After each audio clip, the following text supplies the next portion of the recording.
Hi everybody, welcome back to CMN 201. This is for our class for Thursday, the 10th of October, where we are moving forward from Cat People and talking about our next film, which is Invasion of the Body Snatchers, to represent the 1950s.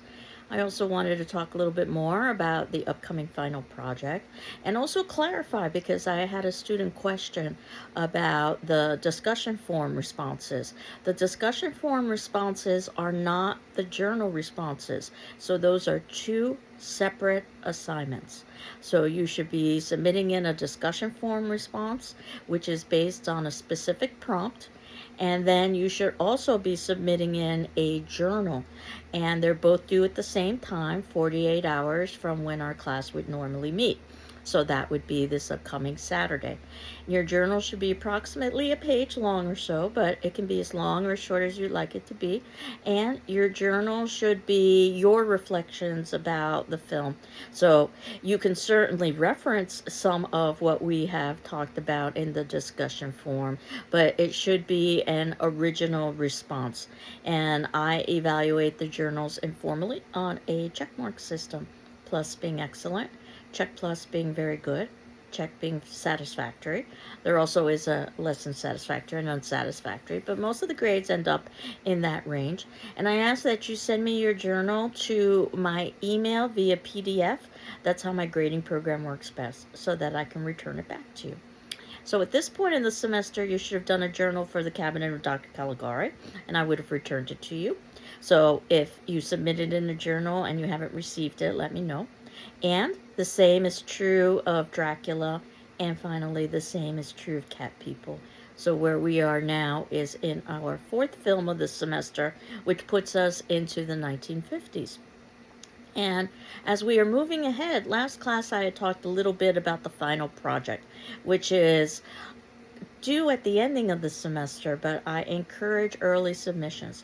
So, in addition to the discussion forum responses and in addition to the journals, you're being asked to submit in some cumulative final project, but you get to choose how to proceed with that. Most students end up doing your traditional academic paper. And that said, I've given some suggested ideas, and you can find that in the syllabus and other documents folder. And I talked a little bit about that last class, that you could talk about a theme, or you could talk about historical progression, or you could talk about the idea of media and popular culture and its relation to horror film. But that said, you can come up with your own topic. Just make sure that you have the topic approved by me. And you're not necessarily limited to an academic paper because this is a media class. So if you wanted to utilize media for your final project, and I've had students in the past do this, whether they have submitted in their own short horror films with explanation as to what they were doing and why they were doing it in the film, or perhaps a short story, again, with explanation as to what they're doing and why they're doing it. I had mentioned a student who actually it has her work exhibited in the GCC library, where she put together some models of some iconic horror scenes. And this was in my face-to-face class, so she was able to show her models and also give a class presentation about how those scenes were important and relevant in terms of media and popular culture. So there are a lot of different ways that you can proceed. So I encourage you to begin thinking now, but obviously we have quite a few films left before the ending of the semester, which is why your project is due at the very ending of the semester. But the earlier you submit it, the better off for everyone. And if you can submit it in early enough, we might even be able to negotiate the possibility of your doing a revision if you so wanted to, but it just depends on dates. Because if you hand in your final project at the ending of the semester, obviously there's no time for revision. So the only other piece in terms of assignments for this class is a final examination, which is how we end this semester. It will be an essay examination, and it will be open book, open notes, so you can reference things like discussion forum responses and your journals and class videos. The idea is that all of these should help you with being able to synthesize some of the major points that we're talking about over the course of the semester. For those of you who are thinking about writing a paper for your final project, I've uploaded into our syllabus and other documents folder a handout that I distribute to all my English classes about writing the critical paper, which is different from a research paper. You're not using outside resources. You are relying on your own interpretations. That said, if you elect to do a research paper, then obviously you're going to have to do additional work because you are going to have to incorporate all of those pieces as well as your original work. And then you're required to have a works cited page, which lists all of the sources that you have cited, all of the sources you've quoted in your particular paper. And I'm hopeful that this is review for all of you, as English 101 was a prerequisite for this class, that basically there are different systems for quoting and citing sources. The humanities, which would also include this class, uses the MLA, or Modern Language Association system, and they have a series of rules of how you go about citing your sources if you are writing, let's say, a research paper, and how you would cite a book or a magazine article or a website. And basically, you're just supposed to follow those rules. And there are other sources or other systems in place for different disciplines. So APA, you might have heard of, American Psychological Association. They have a different set of rules, the same purpose, to be able to give a reader enough information so they could verify the authenticity of your quote. But stylistically, it's just slightly different. So you want to make sure that you're not mixing up the two systems. And if you look in the notes below under the first section, you'll see that at the ending of the first section, I've included 2 websites that are wonderful tools if you need to do some review for writing and for citing. One is, and you may have heard of these before, one is Purdue OWL, which is from Purdue University actually, but they've made it available to the public. Talks about the entire writing process from the very beginning, generating ideas, to the very end, handing in a final manuscript, and everything in between, including documenting sources and quoting. The GCC library, so your tuition dollars at work, so to speak, because ultimately the library knows that you are going to be doing assignments like writing papers. So they've also got a website that talks about documentation and quotation. I briefly wanted to talk about the writing process with this handout that I had uploaded that actually was distributed to me when I was a college student many years ago. I saved it all these years, and it's still one of the best that I've found. So even though it's a little bit dated, I think it does a really nice job of sort of dividing up the writing process into planning, writing, and editing. Most students try to dive straight into the writing, and they do themselves a disservice with that because they don't spend enough time planning. So I'm really encouraging you to plan and generate ideas. And then usually what happens is that students start too late in the process, so there isn't time to edit or do any kind of polishing. So again, another reason for starting early, so that ideally you could put your writing away and not have to think about it actually, and then go back to it with fresh eyes, so to speak, so that you can find errors. So I encourage you to think about the planning phase, where your focus is to analyze, not to summarize what's happening in the films, not what's happening, but why those things are happening and why they're significant. So assume that the film or the text that you're writing about is already known to the reader. So you don't have to retell the entire story. You just have to have those pieces retold that are relevant to what it is that you are arguing. And you need to have a thesis, which is a 1 or 2 sentence statement that summarizes what you're writing about. I understand the complexities of that because you may not yet know what you're writing about. So how do you begin writing? And no one said you had to write in chronological order. You could actually just begin writing out ideas, reread those ideas, see what commonalities they have, summarize all of that in a sentence or 2, and plug that into your first paragraph. That could be your thesis. You want to make sure your thesis is specific, though. You don't want to say something like the example in the handout is Shakespeare explores the complexities of experience. That's probably true of every author and every text and every film that's worth discussing on the face of the planet. So you've basically said nothing. or that Shakespeare employs much imagery in Hamlet. The question is not that imagery is employed. For instance, Cat People employs much imagery. It's just what imagery is employed and how and why is it important. So, your introductory paragraph should list not only your thesis, but the name of the text that you are addressing. For film, it's convention to talk about the director of the film as the author, if you will. If you're writing about a book, you reference the author and then you reference the name of the text.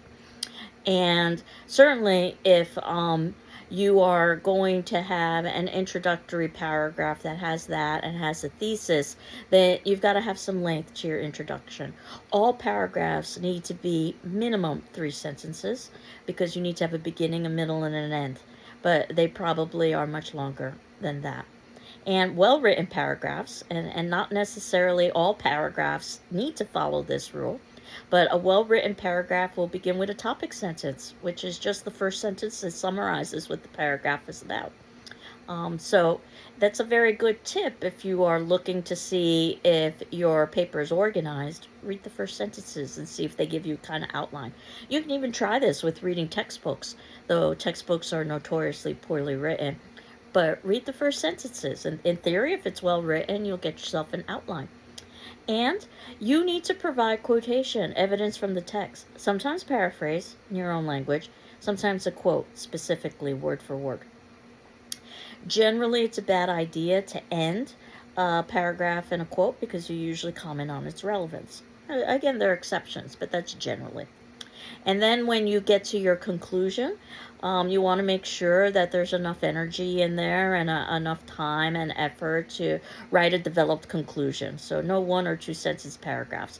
You can do that in journalism and in the media, but not in academia, which is also the same kind of writing that's expected in the workplace as well. So, perhaps you can restate your thesis, but you don't want to recopy your intro. Perhaps you want to relate to another work. Perhaps you want to talk about contemporary times. There are lots of different ways to conclude. Basically, my job is to take the opposite viewpoint of what you're saying. Think of yourself almost as an attorney where you are presenting evidence to a judge in a courtroom. So you're gathering the pieces of evidence that would most likely strengthen your case.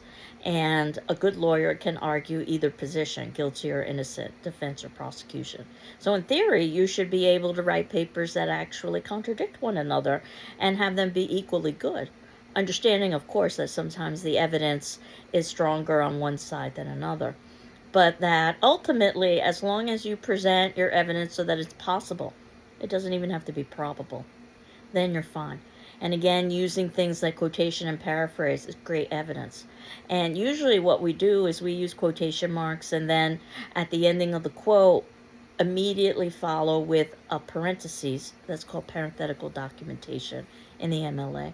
And in the parentheses, put the least amount of information needed for a reader to determine where that quote is coming from. Usually that's a page number if you're working with a book. However, if you're working with multiple texts, then the page number may not be sufficient because it might be unclear which text you're working with. So then you would add the author's surname. And if you're working with multiple texts from the same author, then you might have to add part of the title. And all of this kind of fits together into the works cited page where at the ending you've listed all of the works that you've cited, that you've quoted from, all in alphabetical order by author's last name. And there are minor different ways of formatting, let's say a book as opposed to a magazine article, as opposed to a website. So you just follow the MLA system and what it is that they tell you to do. However, if you're writing a critical paper, which is what this handout is entitled, a critical paper, you're not using outside resources. So if you're not using outside resources, I'm not going to require a works cited page. Certainly, if you do use outside resources, you have to submit in a works cited page. And if you decide to hand in a works cited page regardless, you want to make sure you're doing it correctly, which is why you want to make sure that you are following the format for how to do that. And in terms of us, since we are focusing on film, if you are referencing a quotation in a film, what is standard is that in those parentheses, instead of a page number, because we wouldn't have that, you use a timestamp for when that quote was said in a particular film. So, in terms of writing, and notice all of this is just kind of planning, trying to generate ideas, whether you do it in a list form or you do it in some sort of graphic form. Remember, these ideas are just for you. They don't have to be good ideas, they don't have to be grammatically correct. You may not even use them. When you get to the writing stage, that's where, and again, the English teacher in me comes out. You really want to spend some time and effort trying to write polished sentences. And the handout says it better than I ever could. The first principle of good writing is economy, and the second is simplicity. Say as much as possible in as few words as possible. So, generally speaking, what you should do if you've got the time, and hopefully you do, is to go through each sentence and ask yourself, can I rephrase this sentence in fewer words?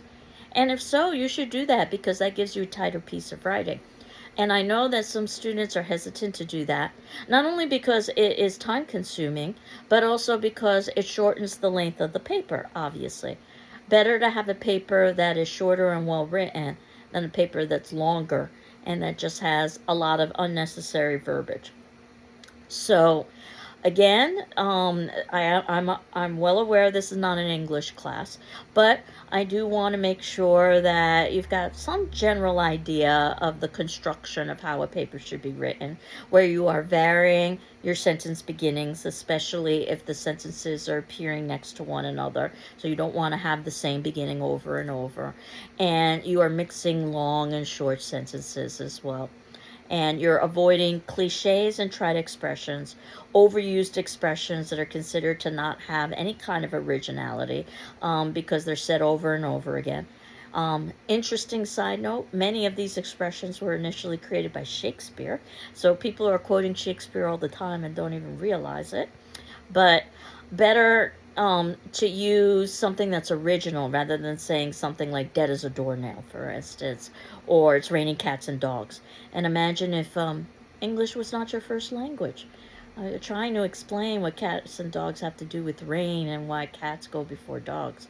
And the reason why we have this rule is there's just a greater possibility of misunderstanding. So, therefore, we want to have some standardization. Same with slang, informal language that's usually created to exclude other groups. For instance, something teenagers do all the time is use slang. And yes, sometimes slang goes mainstream, but the idea is that there's a greater possibility of misunderstanding. And when you are referencing a film or a piece of literature, you reference it by referring to it in the present tense, as if the action is unfolding now. Although I'm quite aware that the film was filmed in the past and that you watched it in the past, but this convention gives a sense of universality to what you are watching. And then finally, you want to save some time for proofreading and editing. If you have difficulty proofreading, you might want to read backwards so that you can concentrate on the actual sentences themselves. So start on page 4 and work your way to page 1. And do note that my 4 to 5 page guesstimate is just that, a guesstimate. It should be as long or short as you think your paper needs to be. And honestly, as I said, you don't even have to write a paper. You could approach something more creatively. You just have to have it approved by me. And you do need to have a title for your assignment, and the title should basically be original. So you don't want to name your title Cat People if you're writing about cat people. That title's already been taken. And though certainly you can embed in the title of the film within your own title. And if you are referencing films, the convention is to either italicize those films, the titles, or underline. Underline in particular if you're handwriting, because you can't italicize with your handwriting. And if you're looking at the handout that I uploaded, it's laughable what it says next, illustrating its age. That instructors prefer typewritten papers. It does have to be typed. Double space, 1-inch margins, and submitted via PDF, much like you're submitting in your journals to me. And Again, we'll talk some more about the final project as the semester progresses, but for those of you who are beginning to contemplate some writing, I wanted to do that. And as you know, if I've divided up the class into decades, and the 1950s, 56 to be example, is when Invasion of the Body Snatchers was released, an hour and 20 minutes. And luckily, I have been able to find a link that has Invasion of the Body Snatchers. As I indicated, as we get more and more into contemporary films, I have more and more challenges finding free links. So we might get to the point where you might need to stream or to rent. All these films are on reserve in the GCC library, by the way. And in terms of the readings that we've been doing for class, they reference a film called The Thing from 1951 as being representative from their perspective of the 50s. And The Thing is a great film, but I personally prefer Invasion of the Body Snatchers. The Thing is about invasion from outer space, just like Invasion of the Body Snatchers. And now we are focusing rather than the legacies of the past, which is something that we've seen with Cat People, with that Serbian legend, or with Dracula in Romania, or even with the Cabinet of Dr. Caligari, where we were talking about the mystic Caligari. Now we're talking about the future and the uncertainties of the future.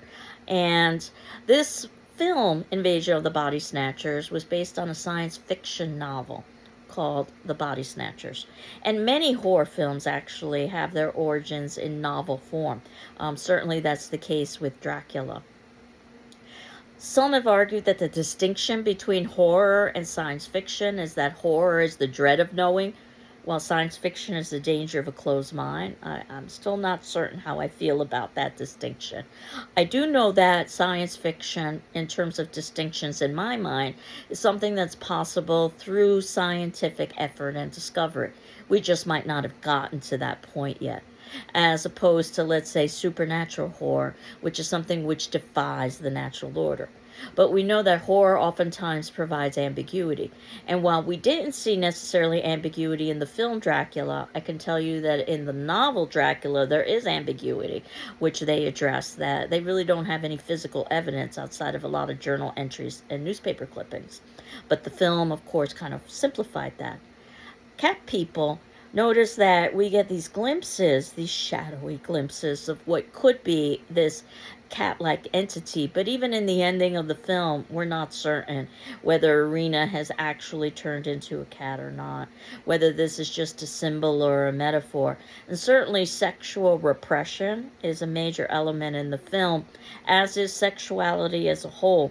But the film noir filming style, I think, really elevates this film in terms of a cinematic experience that you can see definitely the films are becoming much more sophisticated, not just in terms of their storytelling, but in terms of their cinematography as well.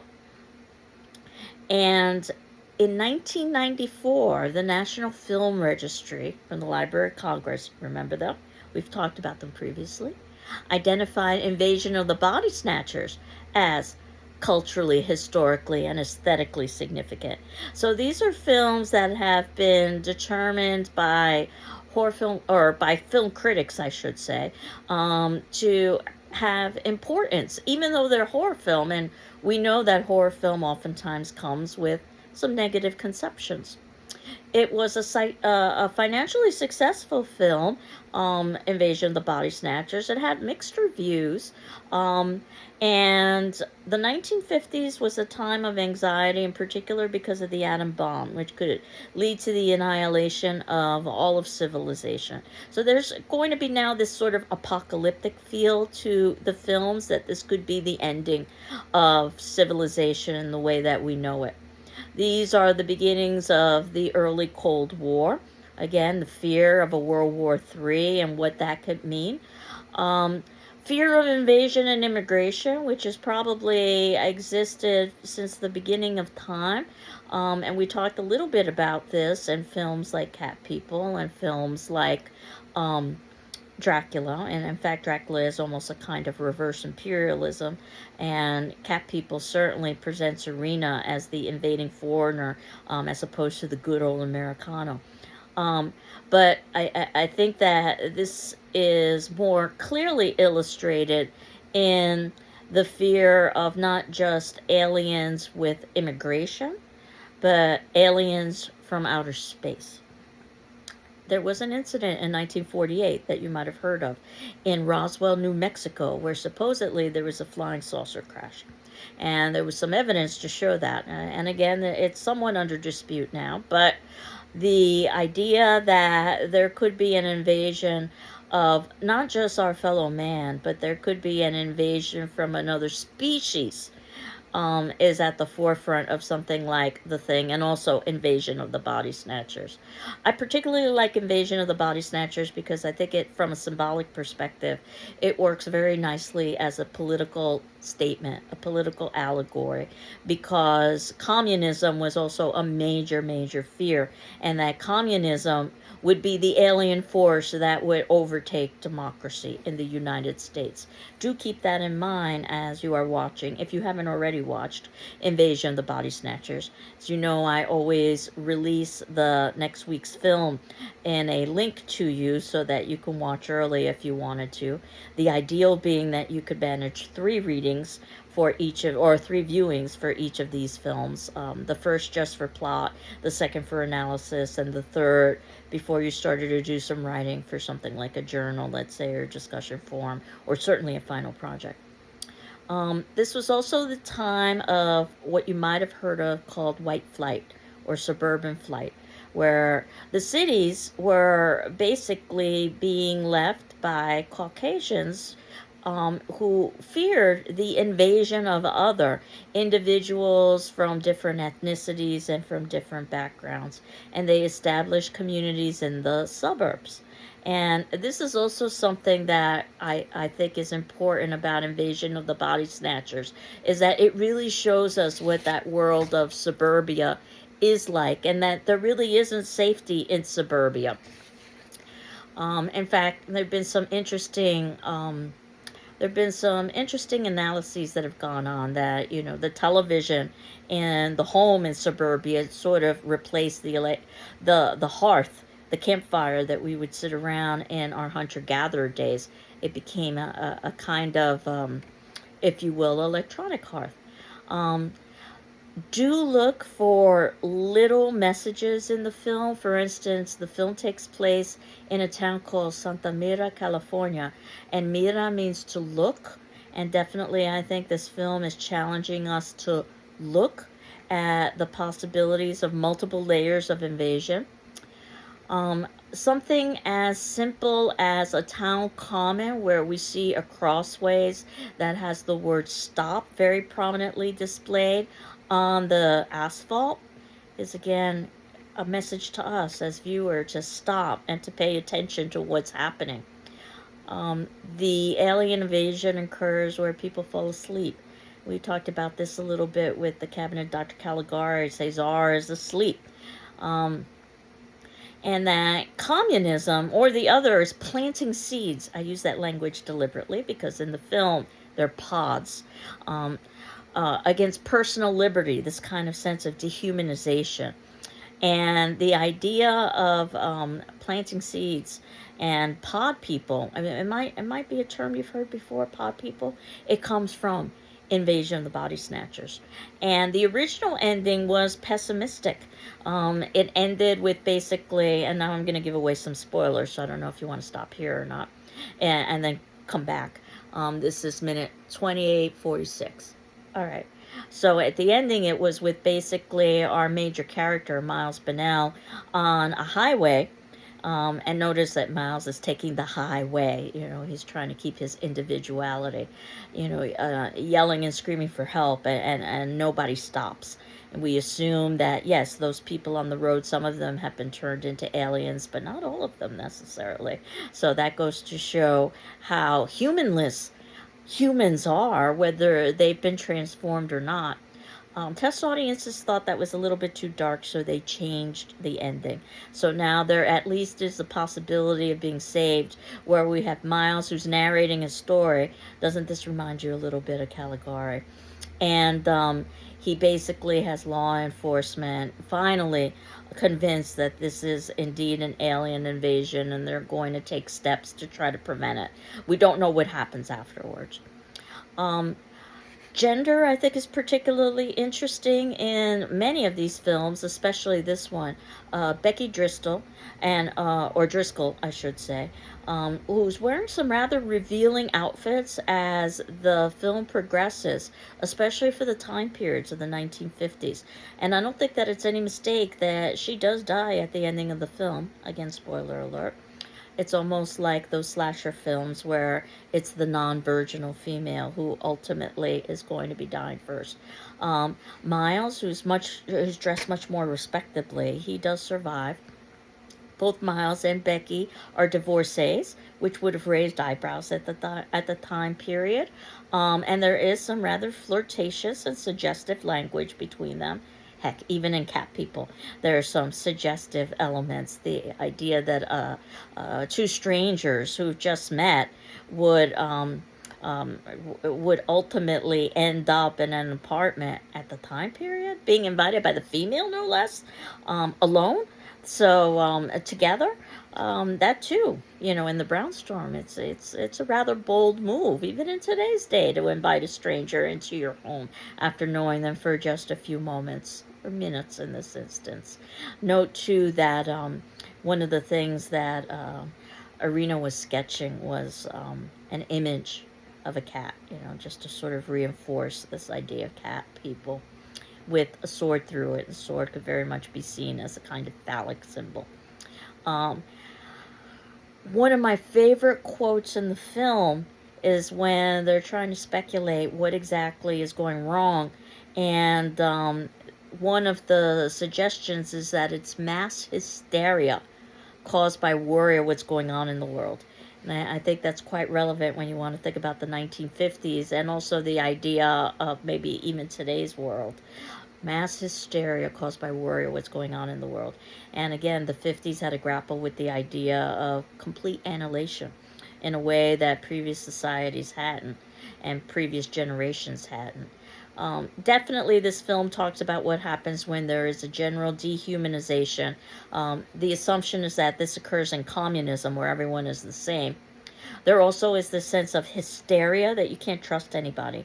If you know anything about McCarthyism during this time period, where there were accusations flying about individuals being communists. This could destroy careers, this could destroy lives. So there was a lot of paranoia going on in the time period, and just post-war paranoia as well, which makes a certain level of sense, I think, because war is such a life-changing experience, and it's such a horrific experience. The loss of humanity that occurs because of something like that, and perhaps the loss of individuality as well. So those are some of the things that I encourage you to look at when you are looking at Invasion of the Body Snatchers.